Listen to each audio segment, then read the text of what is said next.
চিত্রটি দেখলেন, এটি কারণ বাজারের পান্থকুঞ্জ পার্ক এবং এই পার্কটিতে বর্তমানে ধ্বংসলীলা চলছে। অর্ধেক এরিয়ার গাছ ইতিমধ্যে কেটে ফেলা হয়েছে। এবছরই আমরা ঢাকা শহরে একাধিকবার তাপপ্রবাহ দেখেছি। তীব্র গরমে নগরবাসী অতিষ্ঠ হয়ে গেছে। এরকম পরিস্থিতিতে নতুন করে যেখানে ঢাকা শহরে অনেক পরিমাণ গাছ লাগানো দরকার, জলাশয়গুলো উদ্ধার করা দরকার, আমাদের সবুজায়ন এলাকা বাড়ানো দরকার, সেই জায়গায় একটা পার্ককে আমরা ধ্বংস করে ফেলছি। ইতিমধ্যে অর্ধেক শেষ। মানে আসলে এটা খুবই ধ্বংসযোগ্য একটা কাজ এখানে চলছে।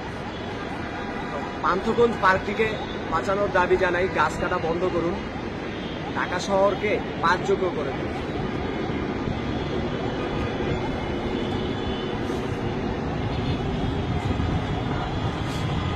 এই পাখিগুলো একটু ঝুম করলে দেখা যাবে যে পাখিগুলো একটু আগেই উড়াল দিচ্ছিল, উড়াল দিয়ে দূরের গাছগুলোতে গিয়ে বসলো।